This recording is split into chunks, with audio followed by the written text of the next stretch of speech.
Sa ngalan ng Ama, ng Anak at ng Espiritu Santo. Amen. Sumainyo ang Panginoon. At sumaiyo rin. Mga kapatid, halinan dumulog sa banal na hapag ng Panginoon at upang tayo maging marapat makibahagi sa ating pagdiriwang, aminin natin ang ating mga kasalanan.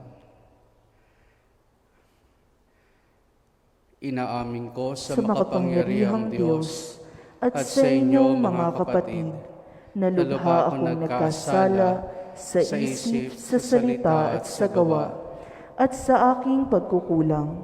Kaya isinasamo ko sa mahal na Birheng Maria, sa lahat ng mga anghel at mga banal, at sa inyong mga kapatid na ako'y ipanalangin sa Panginoong ating Diyos. Kaawaan tayo na makapangyarihang Diyos, patawarin tayo sa ating mga kasalanan at patnubayan tayo hanggang sa buhay na walang hanggan. Amen. Amen.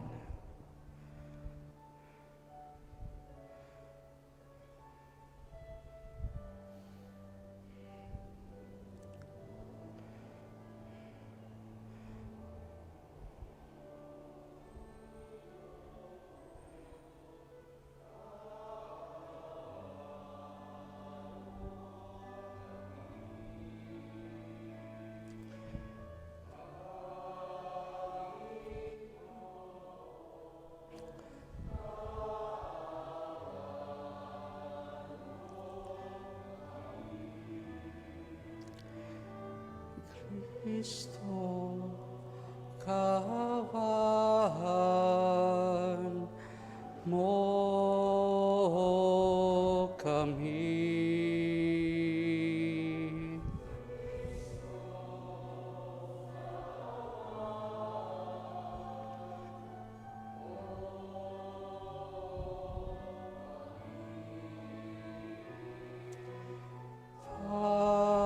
Panginoon,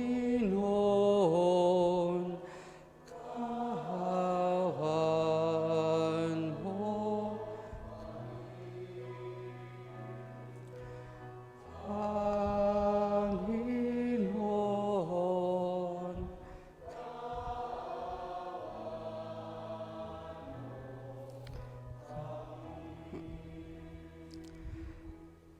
manalangin tayo.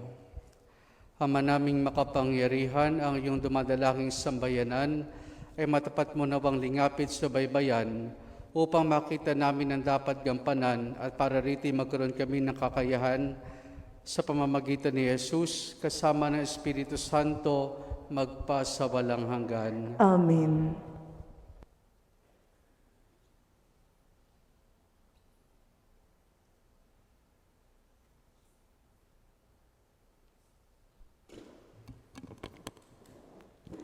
Ang salita ng Diyos mula sa ulat sa mga Hebreo. Mga kapatid, sapagkat ang salita ng Diyos ay buhay at mabisa, higit na matalas kaysa alinmang tabak na magkabilang talim.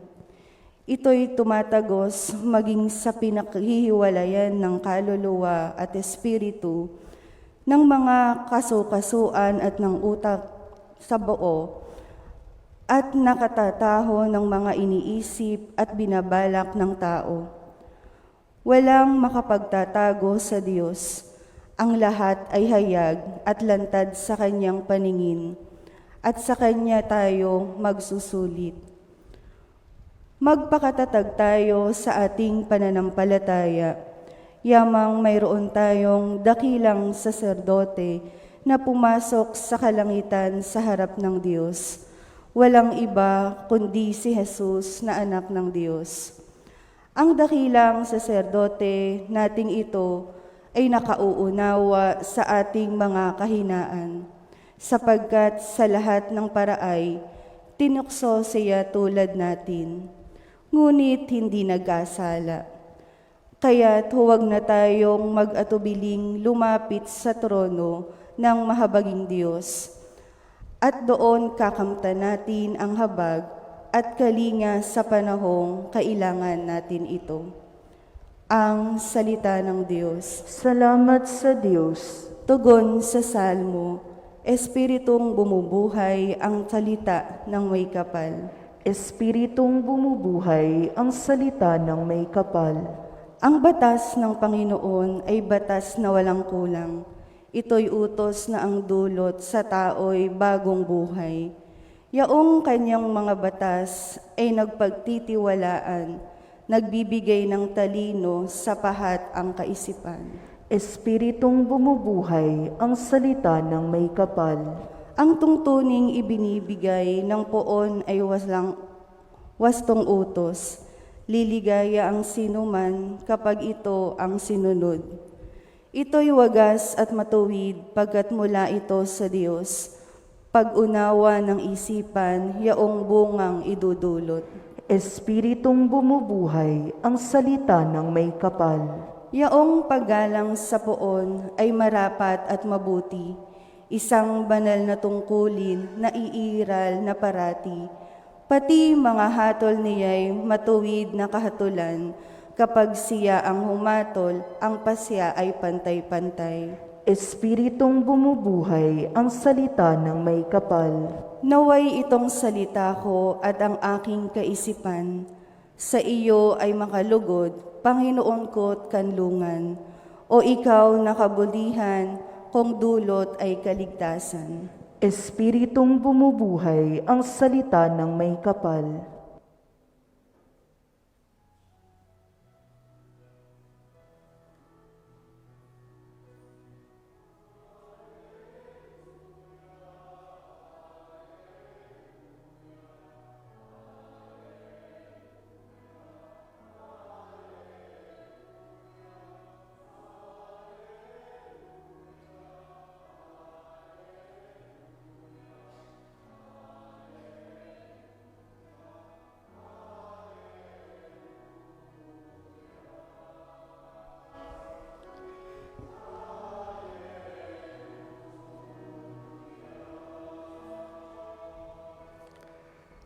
Sumainyo ang Panginoon. At sumaiyo rin, Ang mabuting balita ng Panginoon ayon kay San Marcos. papuri sa iyo, Panginoon.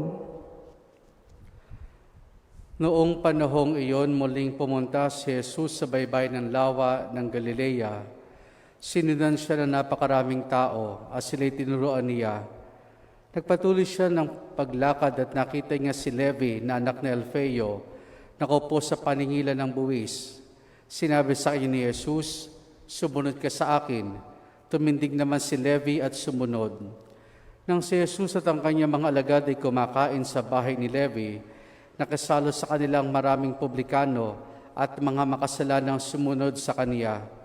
Nakita ito na ilang eskribang kabilang sa pangkat ng mga Pariseo at tinanong nila ang kanyang mga alagad, bakit siya sumasalo sa mga publikano at sa mga makasalanan? Narinig ito ni Jesus at siya ang sumagot, "Hindi nangangailangan ng magagamot ang walang sakit, kundi ang may sakit. Naparito ako upang tawagin ang mga makasalanan, hindi ang mga banal." Ang mabuting balita ng Panginoon. Pinupuri ka namin, Panginoong Hesukristo. Magandang umaga po sa ating lahat. Magandang umaga po naman. Sa panahon po ngayon ay nauusit na tawag nating DIY. Ano po yung DIY? Do it yourself. Diba? Pagka bibili ng gamit, meron ng tindahan ng DIY kung saan tayo na mismo ang mag-aayos ng mga gamit na yan kasi parang para sa atin mas makakatipid. At the same time ay matcha-challenge tayo kung paano buuin ang isang bagay na binili natin. Do it yourself. Pero hindi lamang po sa mga bagay natin ginagawa yung DIY na yan, maski sa ating sarili. Pakiwari natin ay alam natin ang maraming bagay. Halimbawa po, pagka nagkasakit, tayo mga Pilipino, as much as possible, ayaw nating pumunta sa ospital. Ay natin lumapit sa doktor. Kaya alam natin na kapag pumunta sa ospital, pumunta sa doktor, ay tsak na gastos iyan. Kaya ginagawa natin, do it yourself. Magre-research, pagtatanong, ano yung mga dapat gawin, ano yung mga hindi dapat gawin para sa isang sakit, sa isang karamdaman na maaaring nararanasan natin. Mga kapatid, sa mabuting balita na ating napakinggan, si Jesus ay patuloy na naglalakad, patuloy na nangangaral. At dito sa kanyang paglalakad at sa kanyang pagtuturo ay natagpuan niya si Levi, isang publikano. Kilala niyo po ba si Levi?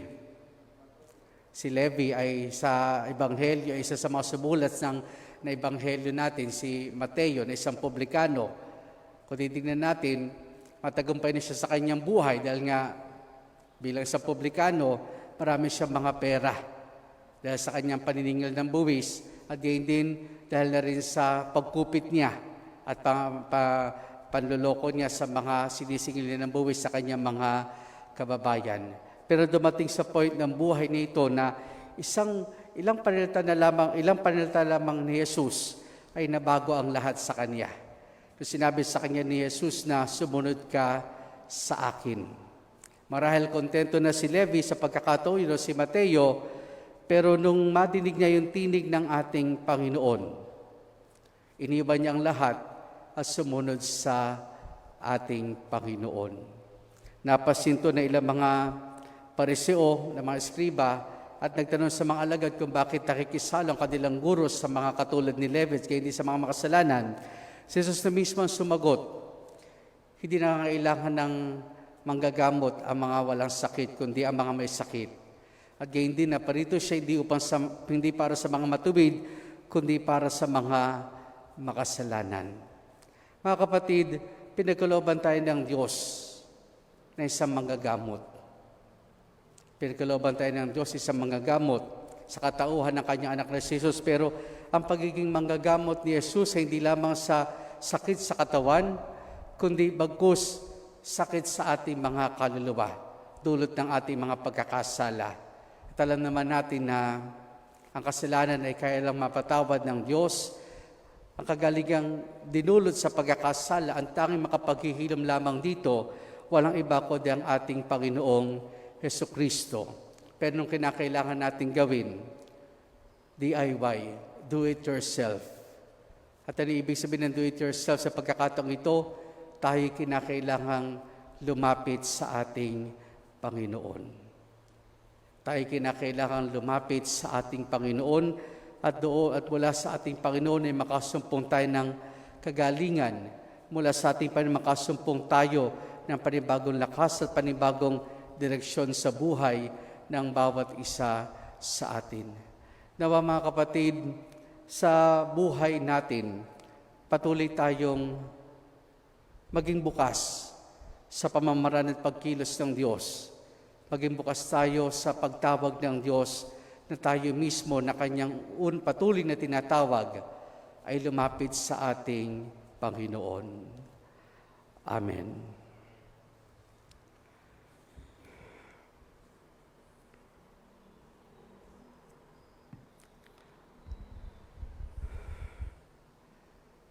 Dumating si Kristo upang tawagin ang mga makasalanan at sila ay maligtas. Mula sa tawag na ito, may kababaang loob, ilapit natin ang ating mga panalangin sa Ama, ating itutugon, banal na manggagamot, hipuin mo kami. Banal na manggagamot, hipuin mo kami.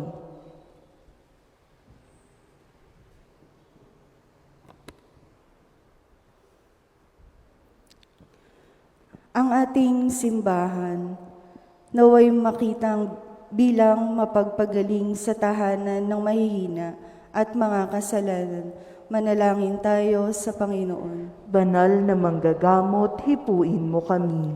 Ang mga nasa pampublikong tungkulin, naway isakatuparan ng malinis at tapat ang kanilang mga gawain, manalangin tayo sa Panginoon. Banal na manggagamot, hipuin mo kami. Ang mga nagtalaga ng kanilang sarili sa Diyos, naway ibuhos ang kanilang buhay sa Diyos at sa simbahan, tulad ni Maria sa pamamagitan ng kanyang pamumuhay sa pagdaralita, kalinisan at pagtalima.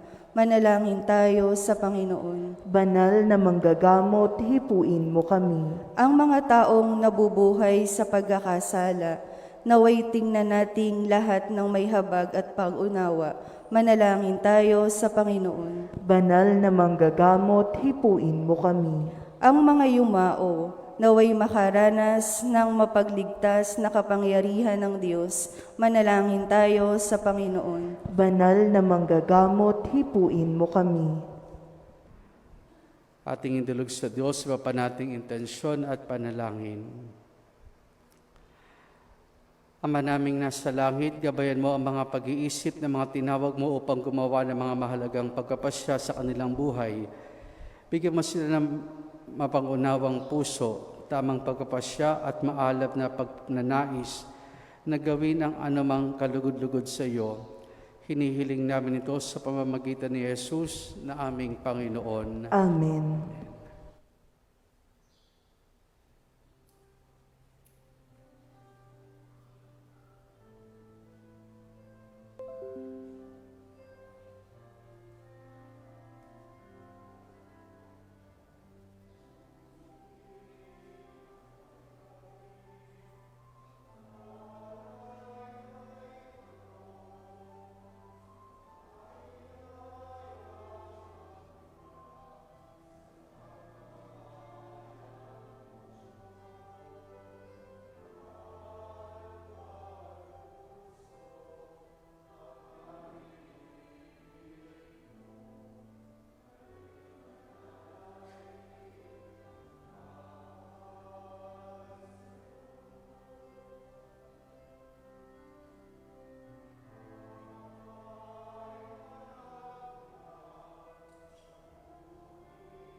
Manalangin kayo mga kapatid upang ang paghahain natin ay kalugdan ng Diyos amang makapangyarihan. Tanggapin nawa ng Panginoon itong paghahain sa iyong mga kamay, sa kapurihan niya at karangalan sa ating kapakinabangan at sa buong sambayanan niyang banal. Ama naming lumikha, ang paghahain ito ng iyong sambayanan ay umarapating ngayong paunlakan. Pakundangan dito mapasamin nawa ang iyong kabanalan, at ang masugid naming dalangin ay iyong pagbigyan sa pamamagitan ni Jesus, kasama ng Espiritu Santo magpa sa walang hanggan. Amen. Sumainyo ang Panginoon. At sumaiyo rin, Taas sa Diyos sa inyong puso at diwa. itinaas na namin sa Panginoon. Pasalamatan natin ang Panginoong ating Diyos. Marapat na siya ay pasalamatan. Ama naming makapangyarihan, tunay nga marapat na ikaw ay aming pasalamatan. Ikinilugod mo likhay ng sanlibutan na iyong pinagbabagot idinarangal sa pamamagitan ng iyong anak na kinilulugdan. Kaya tuta na loob ng iyong mga tinatangi at ng mga banal na kapiling mong lagi ang iyong paggiliw at pagkakandili. Kaya kaisa ng mga anghel, nagsisiawit ng papurisan ng walang humpay sa kalangitan, kami nagbubunyi sa iyong kadakilaan.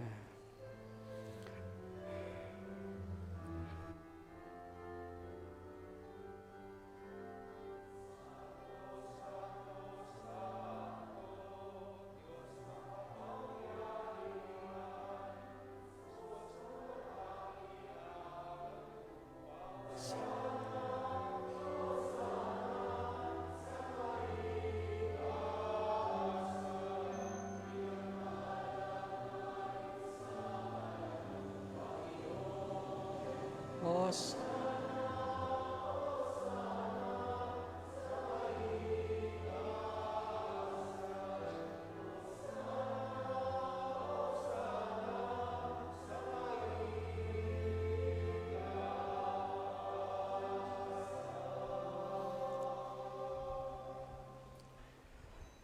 Ama naming banal, ikaw ang bukal ng tanang kabanalan.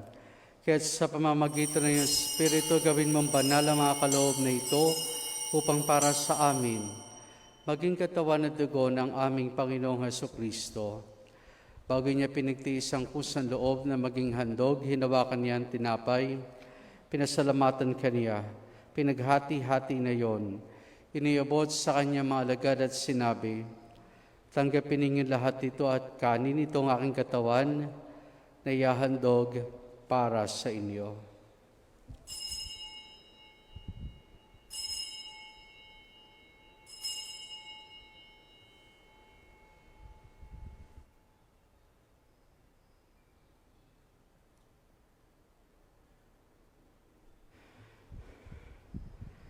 Gayun din naman nang matapos ang hapunan, hinawakan niya ang kalis. Muli kanyang pinasalamatan. Iniabot niya ang kalis sa kanyang malagad at sinabi, tanggapin ninyo lahat ito at inumin. Itong kalis ng aking dugo ng bago't wala hanggang tipan. Ang aking dugo na ibubuhos para sa inyo at para sa lahat sa pagpapatawad ng mga kasalanan. Gawin ninyo ito sa pag-alaala sa akin.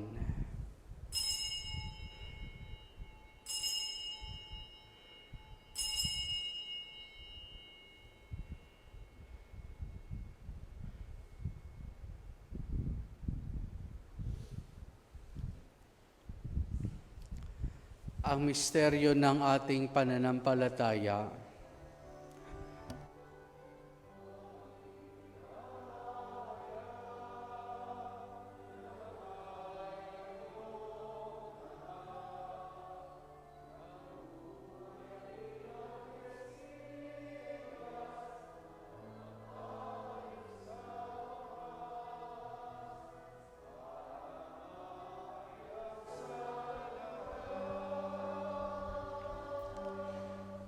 Ama, ginagawa namin ngayon ang pag-alaala sa pagkamatay at muling pagkabuhay ni iyong anak. Kaya tinialay namin sa iyo ang tinapay na nagbibigay buhay at ang kalis na kakaloob ng kaligtasan. Kami nagpapasalamat dahil kami minarapat at tumayo sa harap mo para maglingkod sa iyo. Isinasamo namin kami magsasalo-salo sa katawan at dugo ni Kristo ay mabuklod sa pagkakaisa sa pamamagitan ng Espiritu Santo. Ama, lingapin mo ang simbahan laganap sa buong daigdig. Puspusin mo kami sa pag-ibig kay San Francisco naming Papa at ni Dennis aming Obispo at ng Tanang Kaparian. Alalahanin mo rin ang mga kapatid naming nahimlay na may pag-asang sila maling mabubuhay, gayon din ang lahat ng mga pumanaw at mga kaluluwa sa purgatorio. Kaawan mo sa patuloyin sa iyong kaliwanagan. Kaawaan mo at pagindapati kaming lahat na makasalo sa buhay na walang wakas. Kaisa ng mahal na Birheng Maria na Ina ng Diyos, ang kanyang kabiyak ng puso, si San Jose. Kaisa ng mga apostol, ni San Juan Bautista at ang lahat ng mga banal, hanamuhay dito sa daigdig ng kalugod-lugod sa iyo. May pagdiwang nawa namin ang pagpupuri sa kararangal mo sa pamamagitan ng iyong anak na aming Panginoong Hesukristo. Sa pamamagitan ni Kristo, kasama niya at sa Kanya, ang lahat ng parangal papuri sa iyo, Diyos amang makapangyarihan, kasama ng Espiritu Santo, magpa sa walang hanggan.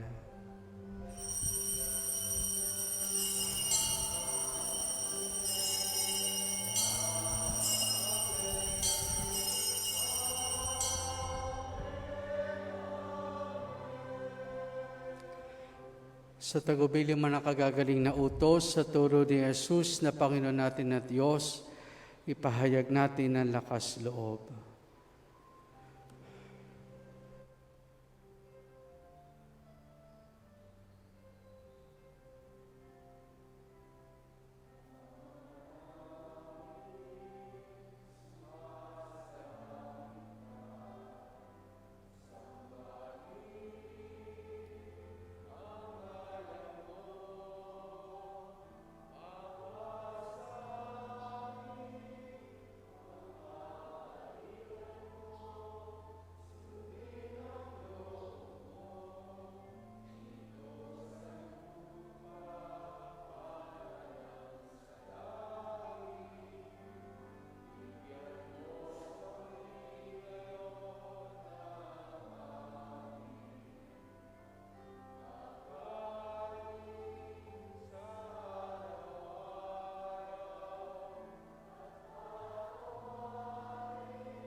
Hinihiling namin kay Maria sa lahat ng masama, pagkalooban ng kapayapaan araw-araw, iligtas sa kasalanan at ilayo sa lahat ng kapahamakan. Samantalang aming masayang pinananabikan ang dakilang araw ng pagpapahayag ng tagapagligtas naming si Jesucristo.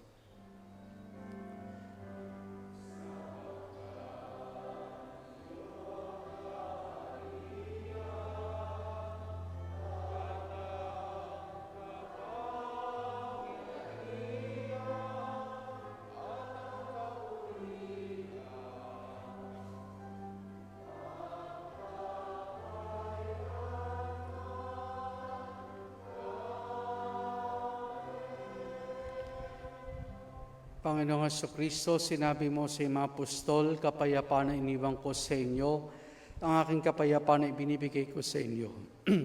Tunghayan mo ang aming pananampalataya at huwag ang aming mga pagkakasala. Pagkalooban mo kami ng kapayapaan at pagkakaisa ayon sa iyong kalooban, kasama ng Espiritu Santo, magpa sa walang hanggan. Amen. Ang kapayapaan ng Panginoon ay lagi nawang sumainyo. At sumaiyo rin. Mga kapatid, maghangad at magbahagi tayo ng kapayapaan ni Jesus sa isa't isa. Peace be with you po.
Narito si Jesus, ang kordero ng Diyos.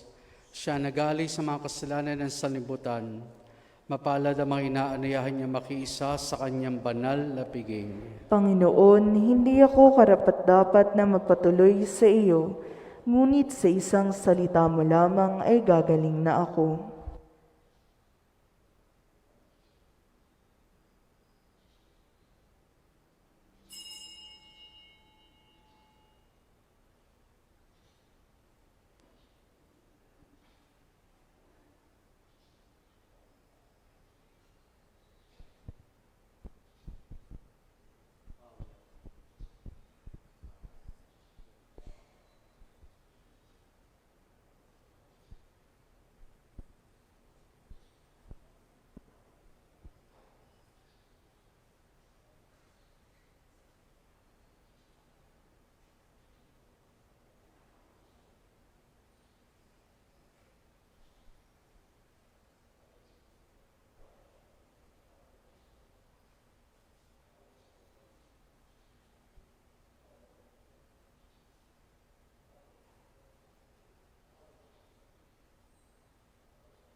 Manalangin tayo.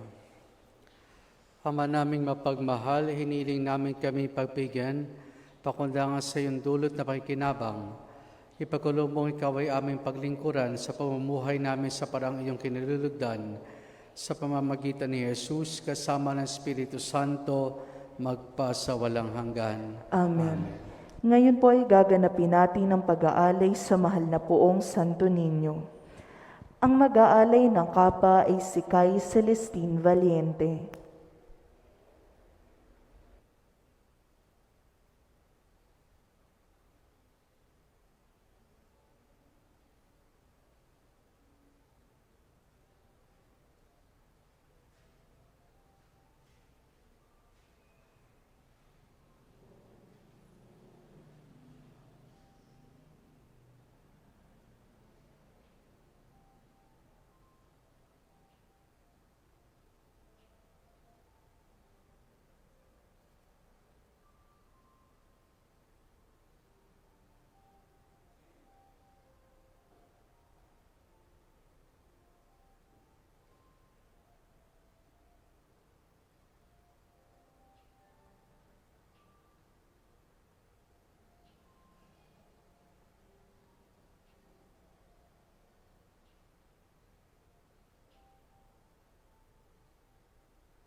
Ang mag-aalay ng setro ay si Kylie Natalie Valeriano.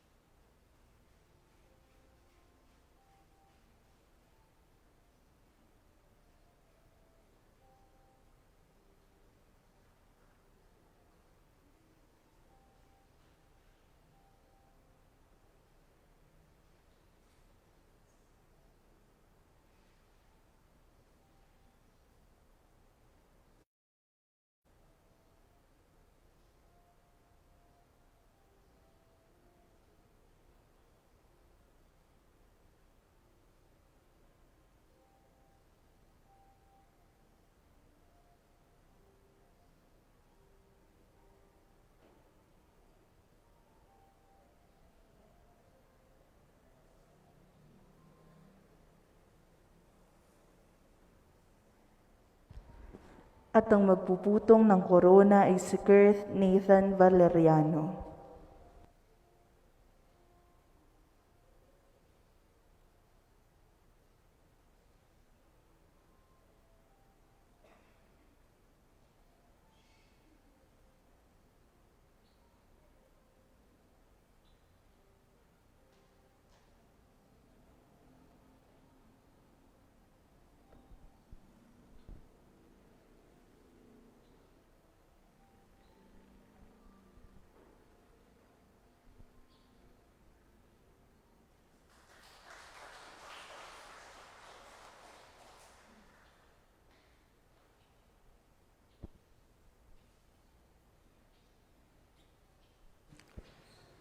Sumainyo ang Panginoon At sumaiyo rin. at pagpalain tayong lahat ng mabutit mapagmahal na Diyos Ama, Anak at Espiritu Santo. Amen. Naialay na natin ang pagdiriwan ng banal na misa, humayo tayong taglay ang kapayapaan pag-ibig ng Panginoon. Salamat sa Diyos. Purihin po natin ang ating Panginoon.